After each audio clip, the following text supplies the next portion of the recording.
सदन को सुचारू रूप से चलाना चाहिए। और आज तक भी आप देख सकते हैं, अभी तक सरकार की तरफ से कोई भी गतिरोध खत्म करने के प्रयास नहीं किए गए। सत्ता जिस प्रकार से अहम और घमंड के अंदर चूर है, वो नहीं चाहती कि विपक्ष भी आके अपनी बात कहे। जो बाबा साहब अंबेडकर के संविधान को नहीं मानना चाहती है, लगातार जो है गतिरोध पैदा रखना चाहती है। और सदन के अंदर जिस प्रकार से काम चल रहा है, आज भी जो है पर्ची पे व्यवस्था नहीं होती सदन के अंदर, आज पर्ची पे व्यवस्था देके और उसमें सदस्यों को बुलवा रहे हैं। ऐसा कभी नहीं हुआ आज तक। जब व्यवस्था थी उसमें पर्ची पे मंत्री सिर्फ जवाब देते थे, आज वो व्यवस्था लागू नहीं है। मैंने खुद कहा अध्यक्ष जी से, एक पर्ची पे तो जवाब दिलवाएं। उसमें तो कहते हैं कि सरकार मना करती है, सरकार जवाब नहीं देना चाहती। और आज जब हम लोग बाहर हैं तो जो मर्जी जिस प्रकार से कर रहे हैं, इस सदन की जो मर्यादाएं हैं उनको तार तार करने का जिम्मा इन लोगों ने उठा रखा है। जो सदस्य मौजूद नहीं है उस पर चर्चा कराओ, जो यहाँ की प्रॉपर्टी नहीं है उस पर चर्चा कराओ। ऐसा कभी होता नहीं है जैसा सदन के अंदर हो रहा है। जो सदन, पवित्र सदन हमारा, जिसकी परंपराएं पूरे देश के अंदर लोग मानते हैं, नाम लेते हैं राजस्थान का, आज उसकी मर्यादाओं को किस प्रकार से सत्ता पक्ष तार तार करने में लगा हुआ है, खुद का फायदा उठाने में लगा हुआ है।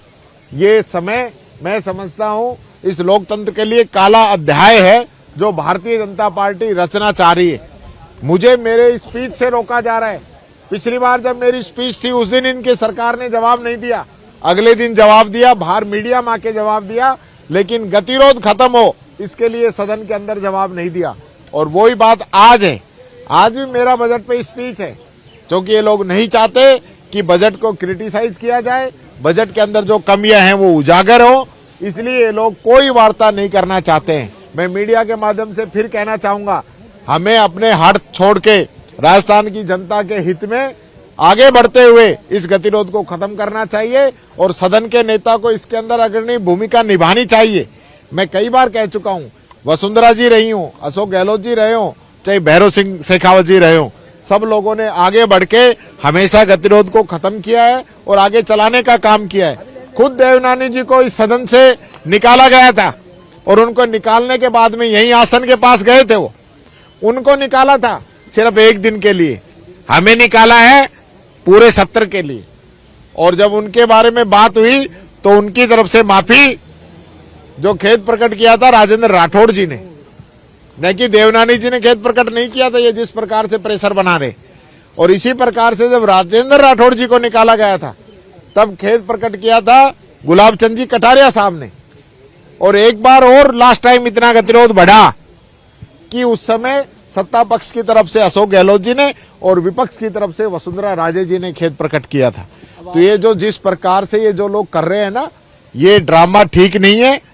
सदन को चलाइए, गतिरोध को खत्म कीजिए।